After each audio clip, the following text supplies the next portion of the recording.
Good morning everyone. हमने हमारी last class थी उसमें पेट्रोमाइजन और मिक्सिन अर्थात लेम्प्रे और हेक्स में अंतर पड़ा था। आज हम हमारा एक छोटा टॉपिक जो रिवाइज कर रहे हैं वह है एसिडिन टैडपोल लार्वा। देखिए, एसिडिन टैडपोल लार्वा होता है वह रियल में हर्डमानिया का होता है। और हर्डमानिया का आपने एक नामांकित डायग्राम पहले पढ़ रखे हैं, मैं बता देता हूँ। ये हर्डमानिया का अपने एक नामांकित डायग्राम बनाया हुआ है पहले।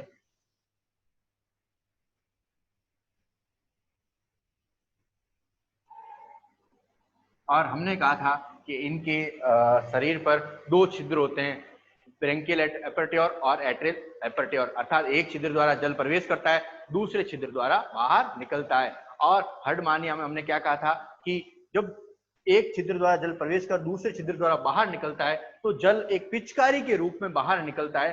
अर्थात एक पिचकारी से जल कैसे अपन पिचकारी में जल भरते हैं और बाहर कैसे उसको धकेलते हैं, वैसे ही जल इससे बाहर निकलता है, इसीलिए इसको समुद्री पिचकारी सी स्क्वर्ड कहते हैं। अब बड़ी विशेषता क्या है कि हर्डमानिया एक उभयलिंगी प्राणी होता है। अब मैं पहले एसिडिन टैडपोल लार्वा हर्डमानिया का ही है, इसीलिए मैं आपको बेसिक पॉइंट पहले बता देता हूं।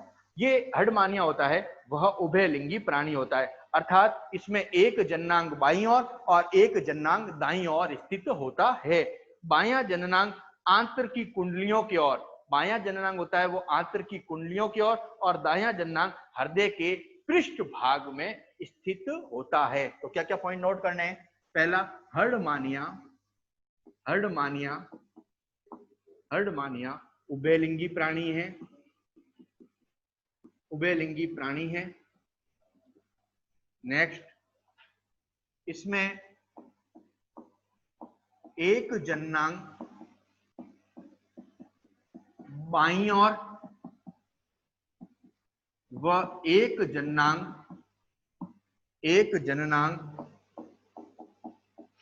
दाईं ओर स्थित होता है। देखिए, अभी हम हर्डमानिया की विशेषता बता रहे हैं। और एक जननांग बाईं ओर तो एक जननांग दाईं ओर स्थित होता है। बायां जननांग जो है वह आंत्र की कुंडलियों के मध्य, बायां जननांग आंत्र की कुंडलियों के मध्य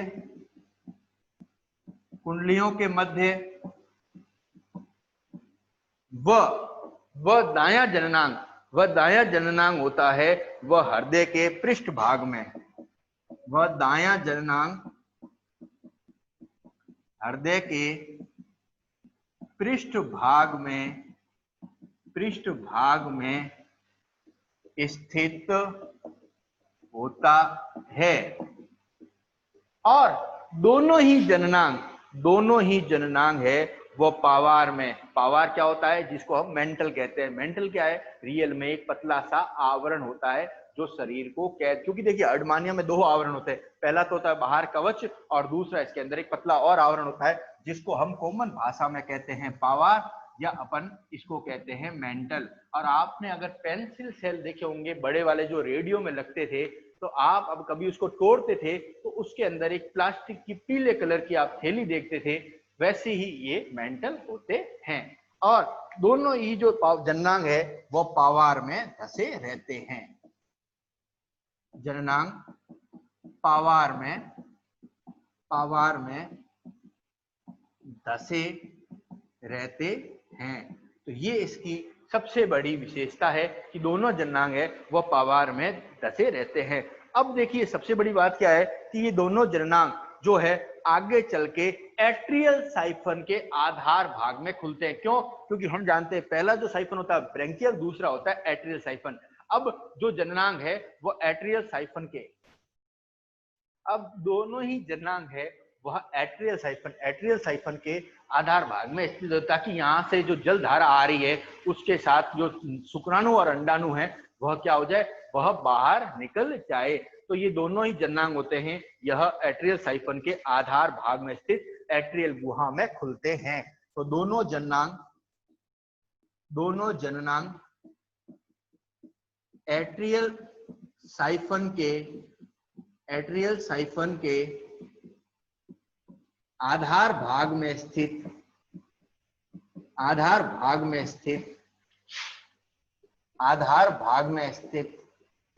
एट्रियल गुहा में खुलते हैं, एट्रियल गुहा में खुलते हैं। तो ये इसकी एक सबसे बड़ी विशेषता है।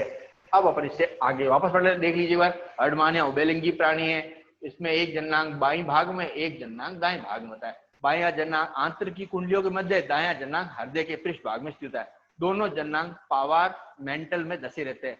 दोनों जननांग आगे चल के कहां जाएंगे, एट्रियल साइफन के आधार भाग में स्थित एट्रियल गुहा में खुलते हैं। अब एक बात का आप विशेष ध्यान रखना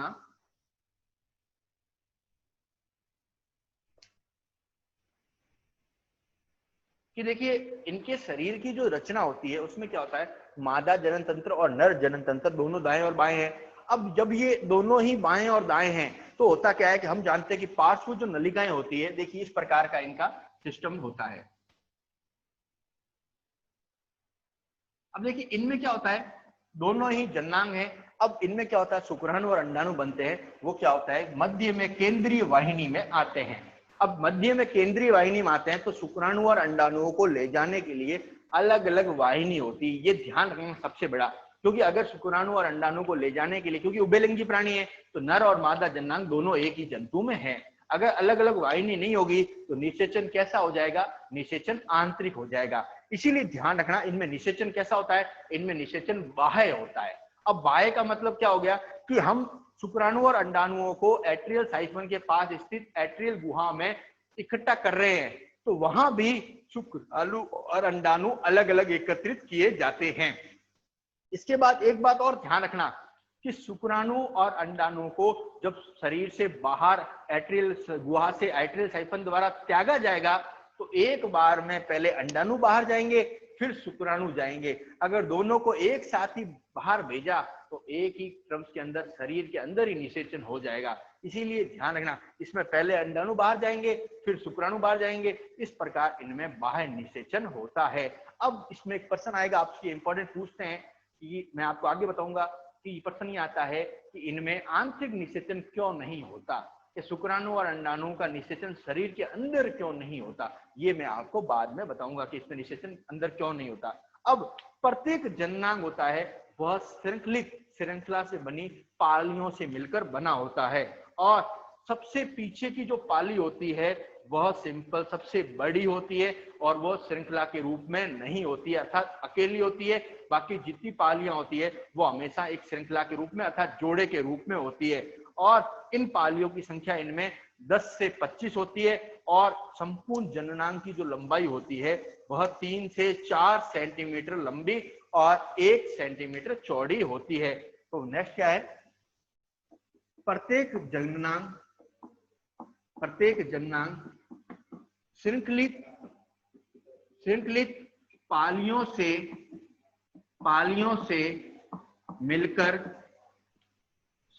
पालियों से मिलकर बना होता है।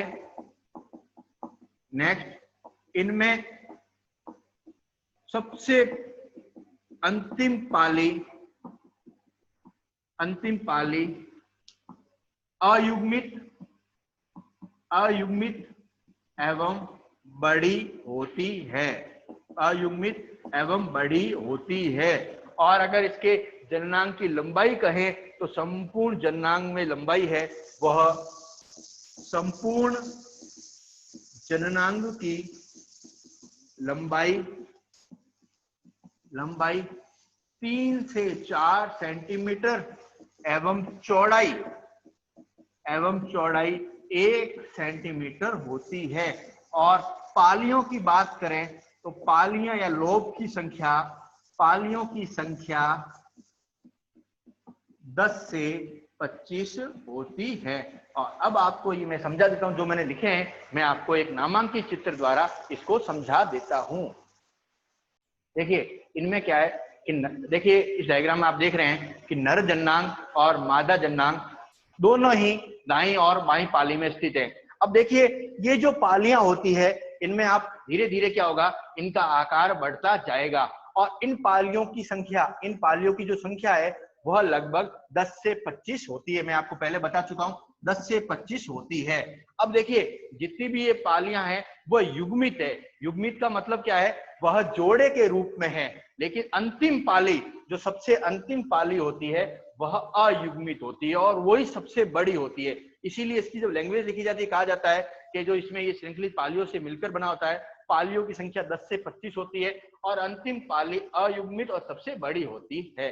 ये कहा। नेक्स्ट क्या है, इसकी कुल लंबाई, इसकी जो कुल लंबाई है वह 3 से 4 सेंटीमीटर होती है, जबकि चौड़ाई की बात करूं तो वह 1 सेंटीमीटर होती है। अब देखिए यहाँ टेस्टिकुलर जोन भी है और ओवेरियन जोन भी है, लेकिन ध्यान है टेस्टिकुलर और ओवेरियन जोन है वह हमेशा एक दूसरे से ऊपर है, अर्थात एक दूसरे से ऊपर होता है। और शुक्राणु और अंडाणुओं का जो अलग अलग रास्ते से होते हुए, अर्थात जो शुक्राणु का निर्माण है वो यहाँ पर हो जाएगा, तो वो होते हुए जस्ट इसके आएंगे और यहाँ से होते हुए यहाँ पहुंच जाएंगे, वेस्ट डिफरेंस शुक्रवाहिका में। अब जस्ट इसके नीचे ही क्या है, अंडवाहिनी है, तो अंडाशय से क्या होगा, अंडाणु का निर्माण होगा। वो अंडाणु जस्ट इसके नीचे स्थित अंडवाहिनी से होते हुए ओविडक्ट में जाकर एकत्रित हो जाएंगे। इसीलिए इनमें शुक्राणु और अंडाणुओं का जो है वो अलग अलग व्यवस्था होती है। और अब इसकी सबसे बड़ी विशेषता आती है कि जो, अगर मैं एक कॉमन बात करूं कि जो इनके प्रत्येक पाली है वह उभयलिंगी होती है। अब प्रत्येक पाली उभयलिंगी का मतलब क्या है कि प्रत्येक पाली में दोनों प्रकार के जननांग पाए जाते हैं और दोनों जननांग है वो बाहरी और भीतरी भाग से मिलकर, अर्थात एक बाहरी भाग होगा और एक भीतर की ओर, क्योंकि बाहरी भाग में अगर शुक्राणु है, अपने क्या कहते हैं विरसन है, तो भीतर की भाग की ओर क्या होगा, अंडाशय होंगे। और बाहरी भाग ईंट जैसे लाल रंग का होता है, जिसे हम भीतरी, जिसे हम क्या कहते हैं, विरसन कहते हैं। इनका जो बाहरी भाग है वह क्या होता है, ईंट जैसे लाल रंग का होता है, उसको हम क्या कह रहे हैं, विरसन। जबकि भीतरी भाग होता है वह कैसा होता है, वह गुलाबी होता है, वह गुलाबी होता है, जिसे हम क्या कहते हैं, अंडाशय कहते हैं। ये ध्यान रखिएगा कि इनका बाहरी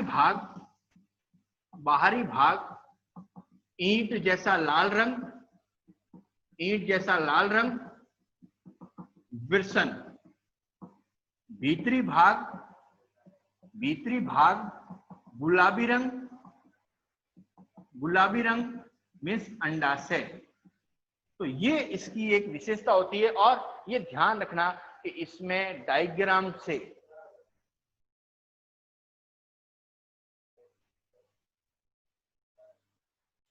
अब देखिए, मैं ये आपको समझ आ गया। अब मैं आपको एक सिंपल सा उदाहरण बता रहा था कि मैंने पहले आपको एक प्रश्न रोका था कि इनमें आंतरिक निषेचन क्यों नहीं होता। अब मैं आपको उसके बारे में बता देता हूं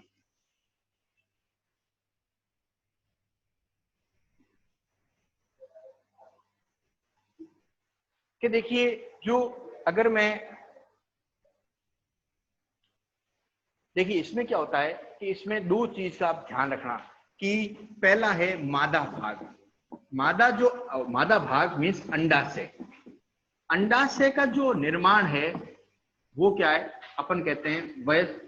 अंडाशय का निर्माण प्रारंभ में कैसा रंग था, गुलाबी रंग का, लेकिन बाद में वयस्क जब होता है तो यह गहरा लाल हो जाता है, गहरा लाल हो जाता है। ठीक है, गुलाबी से कैसा हो गया, गहरा लाल। और जबकि विरसन भाग है वह पहले गहरा लाल था, अब हल्का लाल हो जाता है।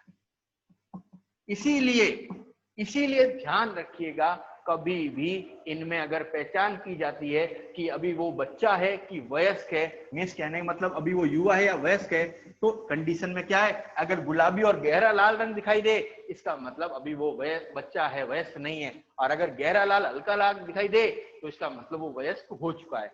अब इसमें प्रश्न आता है कि इसमें निषेचन आंतरिक क्यों नहीं होता। उसका एक उदाहरण है जायांग पूर्विता। जायांग पूर्विता, देखिए जायांग पूर्विता क्या होता है कि जैसे ही बच्चा जन्म, इसके लार्वा परिवर्तित हो रहा है, उस लार्वा में कुछ ही दिनों बाद अंडाशय भाग पूर्ण परिपक्व हो जाता है। कहने का मतलब जैसे ही लार्वा कुछ दिन व्यतीत करता है तो उस कंडीशन में उसमें जो अंडाशय भाग है वह पूर्ण विकसित हो जाता है। पूर्ण विकसित का मतलब क्या है, अंडाशय भाग कैसे रंग का हो जाएगा, गहरे लाल रंग का। इसीलिए कि इसीलिए ध्यान रखना, अंडाशय भाग शीघ्र ही पूर्ण विकसित हो जाता है, लेकिन विल्सन भाग है वो वयस्क अवस्था आने पर ही परिपक्व होता है।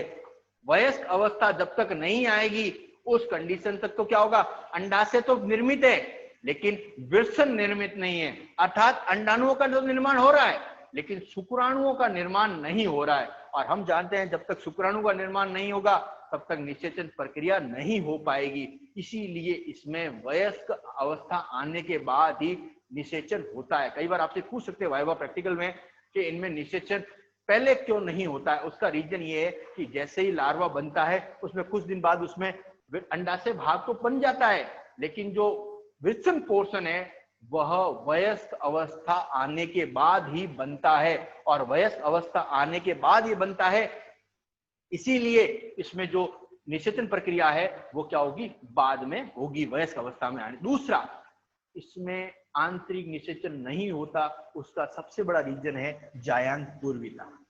क्यों? क्योंकि अंडाशय पोर्शन तो विकसित हो गया और अब शुक्राणु पोर्शन, विल्सन पोर्शन विकसित ही नहीं है। जब विल्सन पोर्शन विकसित नहीं है इस कारण इनमें आंतरिक निषेचन, क्योंकि एक जननांग तो पहले विकसित हो रहा है, एक जननांग बाद में विकसित हो रहा है, इसीलिए इनमें आंतरिक निषेचन नहीं होता है।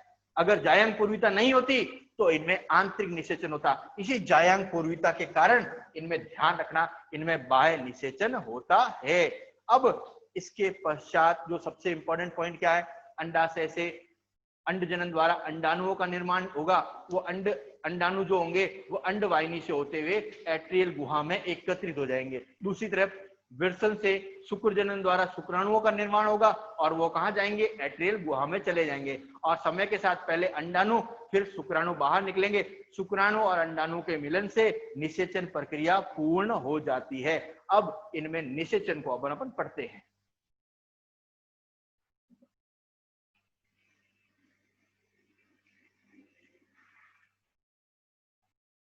निषेचन, अब ध्यान रखना कि निषेचन इनमें बाह्य प्रकार का होता है।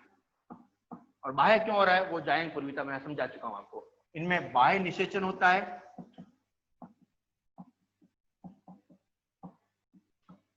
और समुद्री जल में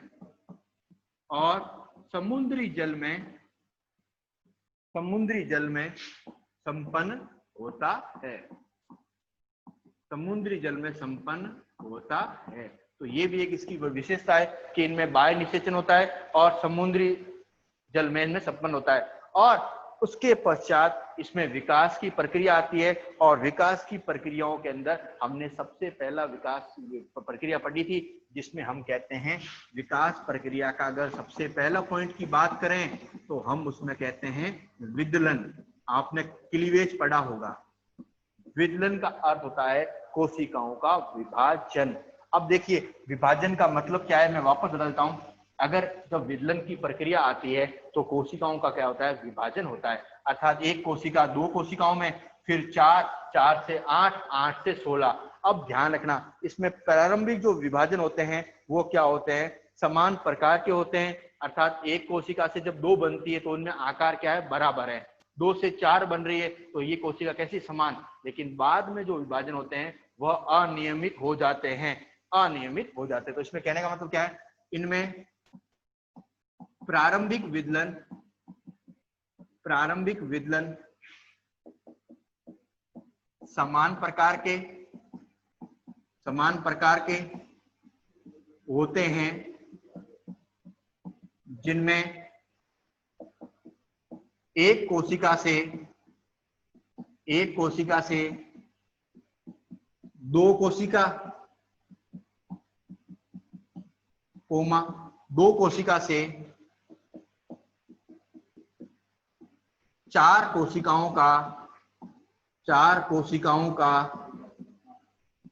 कोशिकाओं का निर्माण होता है।